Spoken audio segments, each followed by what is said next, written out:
Good afternoon. Welcome to the Midday Mull for Saturday, the 17th of February. With McShane, we're working our way through Paul's first letter to the Corinthians, today reading chapter 4.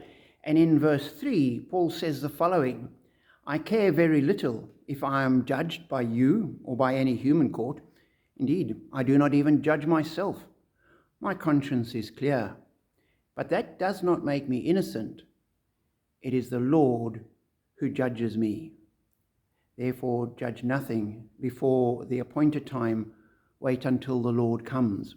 And I thought that's a very, very useful perspective to have, because so often people challenge us and make demands and expect things from us, and we have all sorts of uncertainties.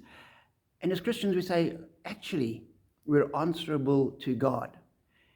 And so when people speak about us or say things behind our back or all of those kind of things, which happens all too often in this life, I think we just need to raise ourselves above it, as Paul does, and say, I don't care if you judge me or not, or any human court judges me. And we know that people judged him all the time. He was constantly being challenged and ended up formally judged in court. But his focus was on what really mattered, which was God. And so I think we just need to remind ourselves we're answerable to God. And if we are faithful to God and doing what God says and walking in God's ways and living by God's standards, then yes, we might offend some people, but that's unfortunate.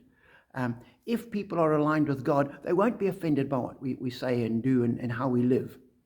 But as Christians, we remind ourselves we don't get away with it. It's not that we're not judged by anybody. We are going to be judged by God, and we're answerable to God, and therefore we focus on that and let the words and the actions and the thoughts and the innuendos of people round about slip off us.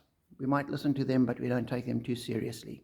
So be encouraged to look to God, walk in his ways, and know that ultimately we're answerable to him and to him only. Be blessed.